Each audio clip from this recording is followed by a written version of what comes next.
In today's video, I'm going to teach you Docusign signing group, how to allow any group member to sign a document via Docusign, 5 minutes. A signing group lets you address an envelope to a team instead of a single person, so any one member can complete the signature and the process moves forward. It's perfect for shared inboxes, rotating on-call roles, or departments where the first available person can sign. Start by logging into your Docusign account. You'll need admin rights for the account you're configuring. From the main Docusign screen, open the admin area.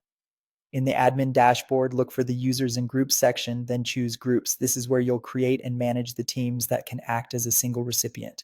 Click Add Group. Give the group a clear descriptive name that matches how your organization thinks about this signer role. For example, use a department or function rather than a person's name. Consistent naming makes it easy for senders to find the right group later. When you're happy with the name, click Add to create it. You'll land on the group details page.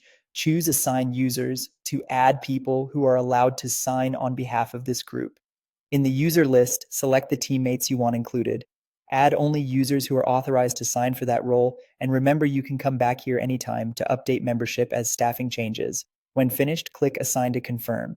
Now you're ready to send an envelope to the group. When preparing a document, in the recipient field, type the signing group name you just created.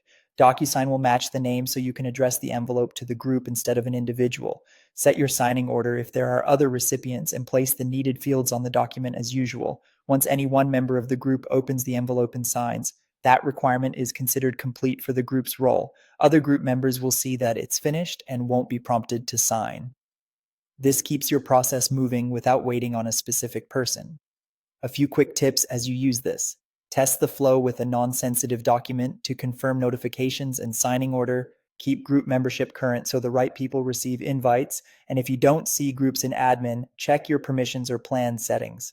That's it. You've enabled a signing group so any member can sign and keep your deals moving.